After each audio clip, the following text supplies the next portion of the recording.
সোজা রথে করে ফেলুন ছোট্ট কাজটা। আন্তরিক যদি হয় আপনার প্রার্থনা, তবে নির্ঘাত আপনার কপাল খুলবে।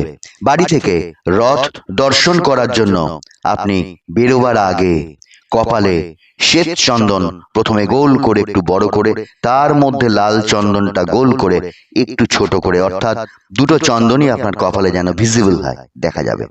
শ্বেত চন্দন আর লাল চন্দন টিপ একটু বড় করে এইভাবে পড়লেন। আগে থেকেই সংগ্রহ করে রাখবেন হাফ ইঞ্চি বা 1 ইঞ্চি, 1 ইঞ্চি পরিমাণ আগে থেকেই সংগ্রহ করে রাখবেন। 1 ইঞ্চি পরিমাণ কাঁচা হলুদ, সেটাকে গঙ্গা জলে ভালো করে ধুয়ে শুদ্ধ স্থানে রাখবেন। ছোট্ট একটা খণ্ড হলুদ বস্ত্রে আবৃত করে, বা হলুদ কাগজ হলেও হবে, শুদ্ধ হতে হবে। ওটা গোপনে সঙ্গে নিয়ে আপনি রথ দেখতে বেরোবেন।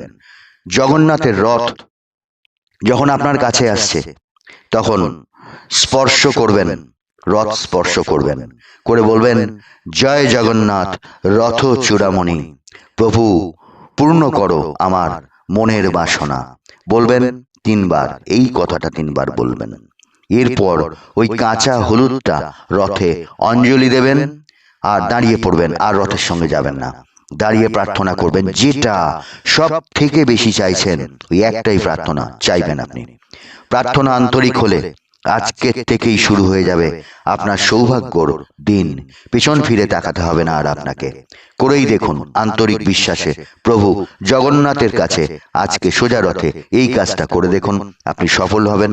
হলে আপনার ভাগ্য সৌভাগ্য সোনায় মোড়া হয়ে যাবে। জগন্নাথ প্রভুই আমাদের কৃপা করবেন বলে রাস্তায় আসেন, তাই এই কৃপা তিনি অবশ্যই করবেন যদি আপনার প্রয়োজনটা আন্তরিক হয়, প্রার্থনাটা আন্তরিক হয়।